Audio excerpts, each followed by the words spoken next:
আমার বিয়ে হয়েছিল অনেক আশা নিয়ে। সংসারটা শুরু ভালোই চলছিল। এক সময় আমি প্রেগনেন্ট হলে আমার সাহায্য করার জন্য আমার বোনকে আমাদের বাড়িতে নিয়ে আসি। তাকে বলি আমার বাড়িতে থাকার জন্য, তাতে আমারও একটু সাহায্য হবে। প্রথমে সবকিছু স্বাভাবিকই ছিল, একদম স্বাভাবিকই লাগছিল। ধীরে ধীরে লক্ষ্য করলাম আমার বোন আর আমার স্বামীর মধ্যে অস্বাভাবিক ঘনিষ্ঠতা তৈরি হচ্ছে। আমার শারীরিক অবস্থা খারাপ হওয়ায় প্রায় 1 মাস আমাকে হাসপাতালে থাকতে হয়েছে। সেই সময়ে আমার পাশে ছিলেন শুধু আমার মা, অথচ আমার স্বামী কিংবা আমার বোন দুজনের কেউই একবারও হাসপাতালে খোঁজ নিতে আসেননি। পরবর্তীতে আমি দেখতে পাই তারা দুজন একসঙ্গে ঘুরতে যাচ্ছে বিভিন্ন জায়গায় এবং ফেসবুকে ছবি পোস্ট করছে। আমার বোন ক্যাপশনে লিখছে মাই ফর এভার, আর তার নিচে আমার স্বামী ভালোবাসার মন্তব্য করছে। আমি যে কত কষ্টে ছিলাম তা তাদের কারোরই মাথায় ছিল না। বাড়ি ফেরার পর স্বামী আমার সঙ্গে অকারণে ঝগড়া শুরু করে দেয়। আমার বোন প্রকাশ্যে বলতে থাকে আমি নাকি আমার স্বামীর সুখ কেড়ে নিয়েছি, আমার কারণে নাকি সে সংসারে সুখী নয়। আমি টের পাই তারা রাত হলেই একসঙ্গে একই রুমে পর্যন্ত থাকতে শুরু করে, আর আমি অসহায় হয়ে পাশের রুমে শুয়ে থাকতাম। মাকে বহুবার বললেও তিনি সব কিছুকে আমার ভুল ধারণা বলে উড়িয়ে দেন। এই সময়েই আমার মিসক্যারেজ হয়। নিজের সন্তান হারানোর পর আমি সিদ্ধান্ত নেই এদের এভাবে ছেড়ে দিলে চলবে না।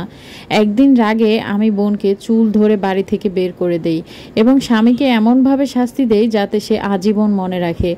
এরপর আমি ডিভোর্সের মামলা দায়ের করি এবং আমার হাতে থাকা প্রমাণগুলো আদালতে উপস্থাপন করি।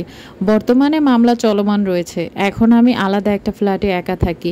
আমার জীবনের এই কঠিন অভিজ্ঞতা থেকে আমাকে শিখিয়েছে বিশ্বাসঘাতকতা কখনো মেনে নেওয়া উচিত নয়। স্ত্রী থাকতে যদি কেউ স্ত্রীর বোনের সাথে সম্পর্ক করে তবে তাকে হাড়ে হাড়ে এর মূল্য দিতে হয়।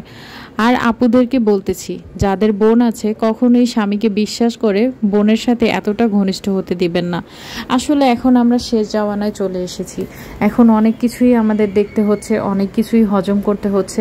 তবে আমি বলবো আপুদেরকে সবসময় বলবো কখনো অন্যায়কে প্রশ্রয় দিবেন না। মানে কোনো কিছু আপনার হাজবেন্ডের অন্যায় দেখবেন আর চুপচাপ সহ্য করে নাকের পানি চোখের পানি ফেলাবেন, এই কাজটা কখনোই করবেন না। এতে করে আপনার হাজবেন্ড ভালো তো হবেই না, উল্টো সে আরও বেশি খারাপের দিকে লিপ্ত হবে। তাই যে যতটুকু অন্যায় করবে তার শাস্তি আপনাকে দিতেই হবে। কখনো এভাবে কম্প্রোমাইজ করে সংসার করবেন না। হ্যাঁ, কম্প্রোমাইজ করবেন, যেখানে করার সেখানে করবেন। এই যে আমি আজকে যে আপুটার ঘটনাটা বললাম, এই মুহূর্তে এই সিচুয়েশনে যদি আপনি পড়তেন আপনি কি করতেন? হাজবেন্ডকে হাজবেন্ডের জায়গায়, বোনকে বোনের জায়গায়, মানে আপনাদের সম্পর্কের ভিতরে এমন কোনো তৃতীয় ব্যক্তিকে এত বেশি ঘনিষ্ঠভাবে নিয়ে আসবেন না যাতে পরবর্তী টাইমে সেই আপনার কালসাপ হয়ে দাঁড়ায়।